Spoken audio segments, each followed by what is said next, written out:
Good evening, everyone. Welcome to CAN TV. It's a live call-in show. My name is Susan Reina Guerrero. I'm here today with Corina Ratz. Hi, everyone. From the Chicago School of Professional Psychology. I represent Beacon Therapeutic. I'm the president CEO of the organization. For the next 30 minutes, you'll be hearing a little bit about Beacon and some of the great work that we're doing with Corina. But before we do that, I'd like to talk a little bit about what Beacon does. Beacon has been in existence since 1968. We're a non-for-profit social service organization that what we'd like to think we're doing is that we're creating new endings from disadvantaged beginnings. Overhead. That we're, through a myriad of programs, we're allowing families and children new opportunities despite their disadvantaged beginnings. We do have 4 different locations. We have our administrative offices located at 1912 West 103rd. We have our homeless outreach services that are located at 11740 Southwestern Avenue. We have our Kelly Met Park location, which houses our junior high school, and our Longwood campus that's at 10650 South Longwood. Here's a listing of all of our programs. We operate 2 therapeutic day schools. We have our Shelter Outreach Services program that provides mobile mental health services to homeless women and children. We have our Children's Health Insurance program, essentially that's enrolling youth and runaway teens into Illinois' All Kids Insurance program. We offer an early Head Start home-based services that's specifically targeting homeless young families. We have our FACT project that you'll hear a little bit more about today with Corina's visit. We have a family homes project that's outreaching to Chicago's most vulnerable families. We have a PATH program that works with chronically mentally ill homeless adults and their families. Intensive outpatient programs that provide developmentally appropriate services utilizing a day treatment model, and a traditional outpatient mental health clinic. So we have a huge array of programs that we've talked about during the various shows that we've been on. Today I'm really happy to have Corina here. Corina has been working with us quite extensively as part of our FACT project. So for the next 30 minutes, we'll talk a little bit about the collaboration that we've been able to forge with Corina and the Chicago School of Professional Psychology via the FACT project. This is a live call-in show, so if you have any questions or comments, please feel free to call. The number is 312-738-1060. So welcome, Corina. Thank you for being with me today. So tell me a little bit about your background. You are an LCPC, so tell me a little bit about what that means and what you do. Absolutely. First of all, thank you so much for having me on the show. I'm really excited to talk about the work that I do. I'm a licensed clinical professional counselor. I worked as a family therapist for a number of years at Advocate, Illinois Masonic Medical Center on the north side. And I joined the Chicago School of Professional Psychology almost 2 years ago to the day. Oh, okay. Wow. So it's been a little bit of time now, and it's just it's an amazing opportunity. Obviously, due to the work that I do on a daily basis with our students and the rest of the professional faculty, but it's even more exciting for me. It was an exciting opportunity that I had to take on, being a graduate of the Chicago School as well. I graduated with a master's degree from them in 2009. So I have long-standing relationship with the Chicago School, needless to say. That's great. Now I know when we crossed paths, you were at Illinois Masonic and you were doing early child work there. So tell me a little bit about that work. Mm-hmm. Absolutely. So at the time I was an early intervention provider with Advocate, primarily working with Latino families, Spanish-speaking families. This is where I do the plug. How many languages do you speak? I do. So Romanian is my native language. My husband and I came here 9 years ago to the States. I also speak Spanish, and I do speak French, although I have not done therapy in French so far. That's kind of a challenge that I pose myself in the future. But I'm fortunate enough to be able to use my Spanish-speaking skills in order to deliver services to our local Latino community. Which I know was really important in the work that you were doing, and I think that's how you got involved with the FACT project. And a little bit about the FACT project, if I can just explain that. So it's a collaborative initiative that was launched in 2008 in response to a proposal by the Conrad Hilton Foundation, which essentially had 4 goals. It was looking at young families. It was to mitigate the impact of homelessness on the mother, on the child, on the family, family, and also looked at systems impact. And that's where you got involved, in your role at Illinois Masonic particularly. It was the Planning Coalition work. So tell me a little bit about what your involvement was with the Planning Coalition and what that looks like today. Absolutely. So I was fortunate enough to be already in an agency like Masonic, like the Pediatric Developmental Center there, that is already a multidisciplinary agency that provides a wide range of services for kids with developmental disorders and their families. And I was very proud of the fact that we were able, and the agency still provides those services in both English and Spanish, and in fact a number of other languages, like Polish, for example, I know for sure. So it was that fact that attracted me in that position a few years ago now, and it definitely lent itself. The opportunity just came along, and I had to take that opportunity because I was as an immigrant myself, I was very committed to the local immigrant community, and that obviously includes our Latino families. So they were able to access those services, and then the FACT involvement came when we were really looking at how do we pull in all these providers of these specialized services and making sure that the services that are being rendered are being utilized by the most vulnerable. So clearly, if we look at homeless families, what we know based on research is the impact of homelessness on children, on the family, and how a lot of these resources the vulnerable families should access.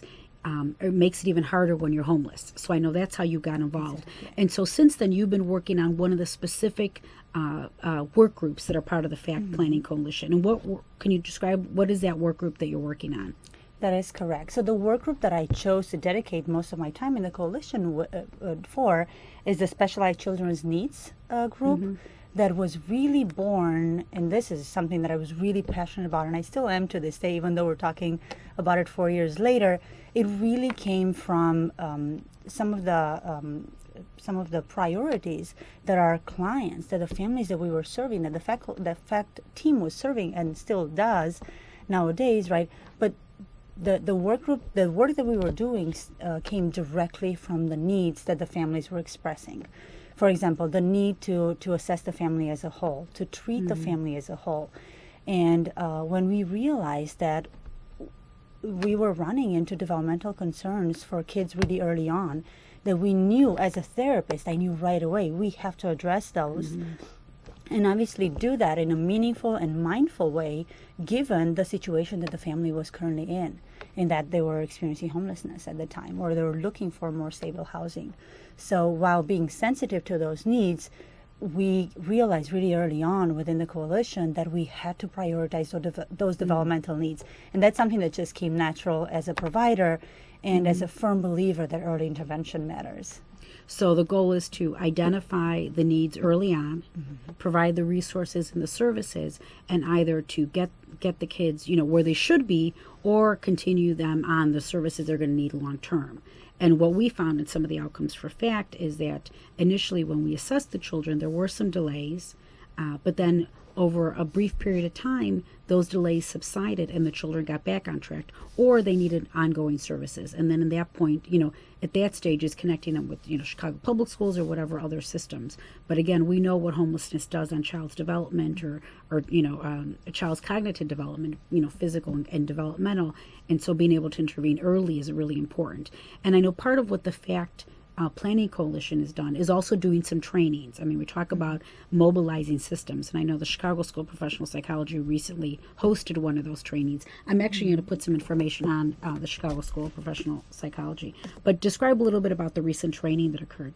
Absolutely. We were really fortunate to be able to host this training on October 25th, and we had more than 100 providers attend the training that day, and also a number of my colleagues were able to be in attendance, and a number of our students.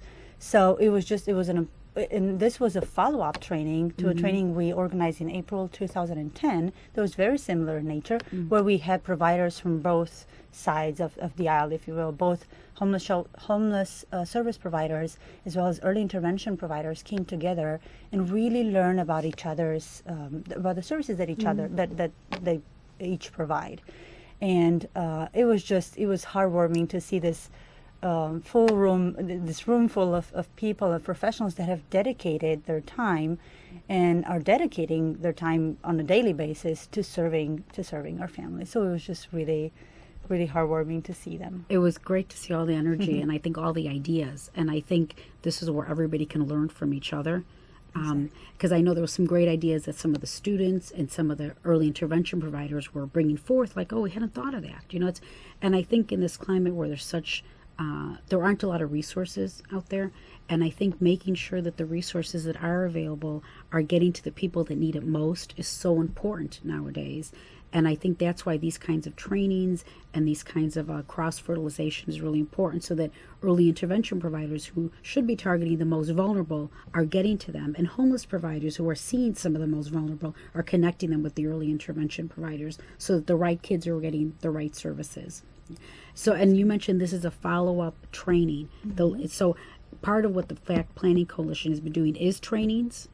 Absolutely. So part of the responsibilities that the work group that I've been part of has taken on are really relating to training providers out there who want to become advocates for our families, and really be able to provide accurate and extensive referrals to where these families can get stable housing and also be able to address some of the other concerns. Because what we discovered over the years is that oftentimes families do need to prioritize their needs. And if housing becomes a priority, then some other things might or might not get that attention. So in an effort to balance everything out, we're able to inform more providers about these services. So then homeless shelter providers know about early intervention services and can at least reach out to the families and let them know about those referral sources and vice versa. So that was just an amazing opportunity. I think if it seems like such a solid long-term investment is to provide the resources, the support now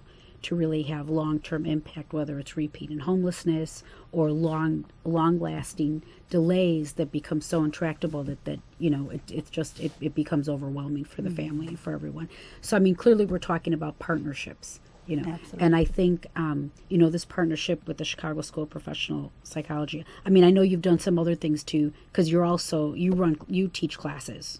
So what are you doing to kind of to pay it forward or to spread this knowledge that you've accrued over the time? Absolutely.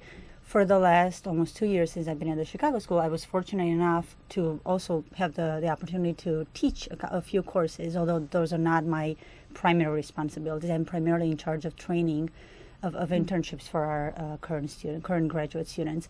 But as the opportunity came about, I definitely took that on, and I'm currently teaching a professional development course, a group therapy course. But in the past, within the last academic year, 2011 into 2012, I was able to teach a professional development course that actually had a service learning component. And that was an initiative that is part of the school's commitment to service learning in general.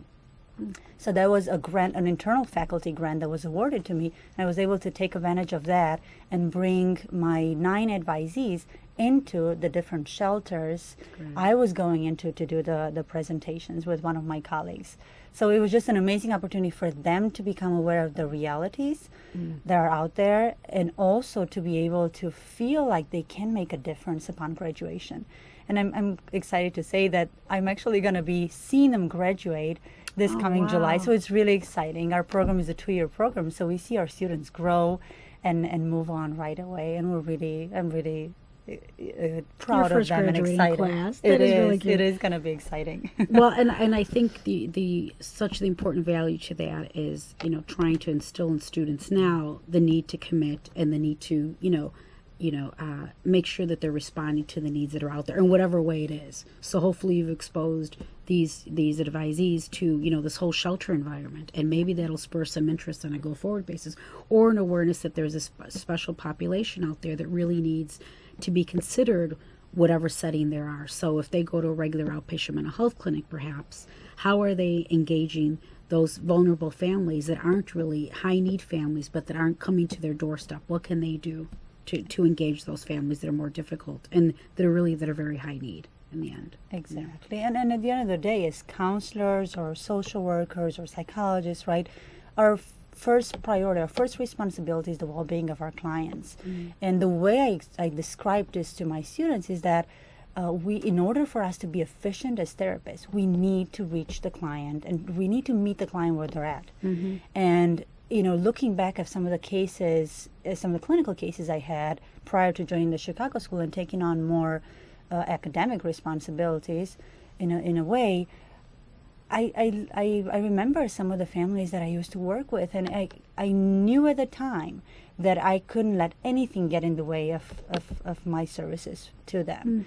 That is just a commitment I made to the profession, to my own self as a professional, and just to the community. And I'm trying to instill the same values in my students. It's doing whatever it takes. Exactly. It's doing whatever it takes. And I think that's the commitment to helping and to making sure that you're engaging folks where they're at and then providing the most effective services you can. And I think that's a shared passion, which is so important. So we're talking about partnerships, and what do you see as the value in partnerships? And why should people partner? What is your opinions on that? Absolutely. A great deal of the work that I do at the Chicago School is around partnerships. As I'm part of the counseling department within the Chicago School, and we have, within the counseling department alone, around 300 partner sites. These are training sites, the social service agencies essentially, but there are training partners in that our students are placed there for a year-long internship. And that is actually, that's a graduation requirement. So a lot of the work that I do, or a lot of time in my work, I actually dedicate to reaching out to new partners and then maintaining partnerships. And that is something that I was first exposed to really in my early days with FACT. And it became very obvious to me really early on that we can only get certain things done through partnerships. So I'm a firm believer in that more people that have the same good interest at heart can actually achieve a lot more. And I think one thing that, when you look at the Planning Coalition, the FACT Planning Coalition, and all the partners that sit around the table, so we have, the Illinois Department of Human Services, we have the Department of Family Support Services, we have DCFS, we have private foundations, we have TANF, we have other housing providers, we have some universities.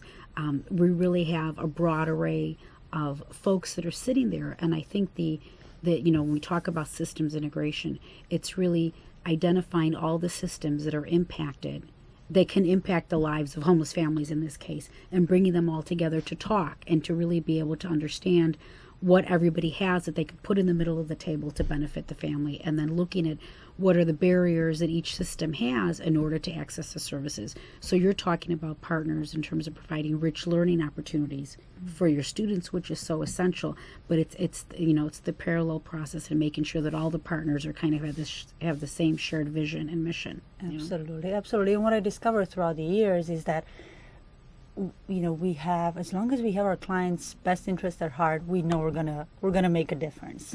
The way we go about it does have to do with the way we collaborate with one another. We reach out and we maintain these partnerships. So that's something that I've certainly learned throughout the past few years. I'm wondering what kind of motivates you, what keeps you going? I tell my students all the time, and they know me. When I get started with this, I'll go on and on. They'll have to stop me because I can go on and on for hours. I tell my students all the time that if I promised myself a long time ago that if I ever stopped being passionate about what I'm doing, I would switch fields altogether. Now, do I think that's going to happen anytime soon? Probably not. And I take a lot of energy from the work that I do, and as a counselor, being in the profession of changing lives, really, and of seeing people change their lives in front of you, I really take that as a huge privilege to be able to witness that change with my clients, and now, as of more recently, with my students as they're developing their own counseling skills and becoming clinicians, essentially. I think it's remaining optimistic in the resiliency. Everybody talks about resiliency, and I think despite the challenges that folks have faced in their lives, being able to come out the other side and keep going, I think you're right, is very motivating and creates passion. Absolutely. I understand we have a caller. Caller, there a question? Yes. Hi. I was wondering how the open community could partner with you as far as helping you with needs that maybe they could supply. Oh, that's a great. That's right. I mean, I think we haven't talked about community partnership, and clearly, non-for-profits can't survive without broad partnerships, whether it's a private foundation, community, state, city funders. But yes, the community plays a big role. And I think for a place like Beacon, it's non-for-profit, mid-size, we do rely on the community quite a bit, actually, both for donations of items, because we talk about families, we talk about homeless families being housed, so donations of materials and supplies, as well as, monetary donations. But clearly, we can't do the work on our own without the support of the community. So, for example, we just had our annual fundraiser this past Friday, and we had over 300 individuals from the community attend, and they purchased their tickets, they bought silent auction items, made donations, and that's the kind of work that Beacon, that's the kind of partnerships that Beacon relies on. So actually, I will put our information on, so in case anybody's interested in making a donation or calling us, we are always looking for support. You can contact our administrative offices at 773-298-1243. We look for gently used baby items, household items, those kinds of things that I think perhaps we've taken for granted when you get your first apartment. Our families always need those kinds of things. And there's also another fundraiser coming up sometime in the spring, so we'll talk some more about that. But clearly the community plays a big role, and you're describing the community playing a big role in terms of learning opportunities for your students. So what would you say are some of the biggest challenges that we face or that you face in your work? I think one of the first challenges that comes to mind, and that's a more recent development, so to speak, is just the funds that are being cut left and right. So we see, as a graduate institution, we see a lot of our partners struggling. And of course, we extend our help to them and then see if we can be of any assistance whatsoever. And we'll continue to do so because we genuinely care about, our training partners. We rely on them heavily for the training of our students, and our students just thrive in these in these internship sites. And as a matter of fact, we're proud that a lot of them actually end up taking staff therapist positions. That's great. Upon graduation. Yeah. So it's really exciting. But certainly the funding cuts that a lot of agencies have been experiencing are definitely a huge challenge. I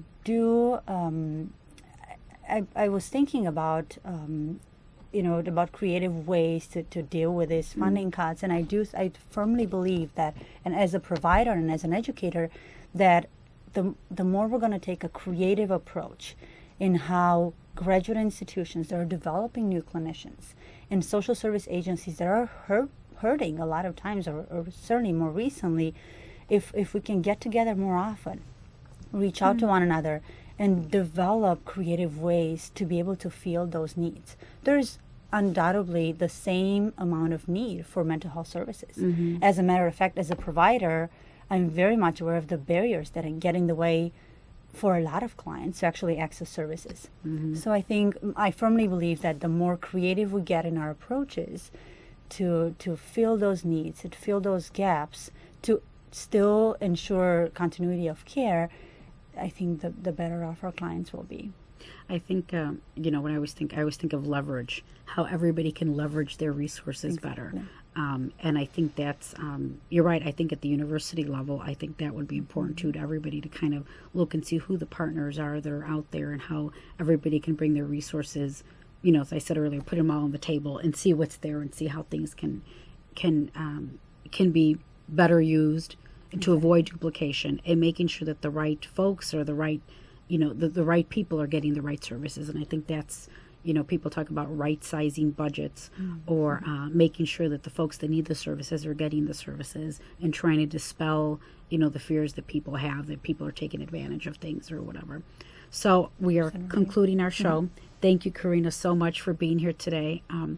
I hope folks that were watching enjoyed the show. Next week, it's a surprise guest. We don't quite know who's on yet. But thank you very much for being on with us. I really appreciate it. Again, I will close with final information on Beacon. These are our 4 locations. Any additional questions or comments, please feel free to contact us at 773-298-1243. And our website, feel free to visit www.beacon-therapeutic.org. Thank you again, Corina, for joining us. Thank you so much, and thank you for joining us. And all have right. a nice evening. Have a nice evening. Bye-bye. Bye-bye.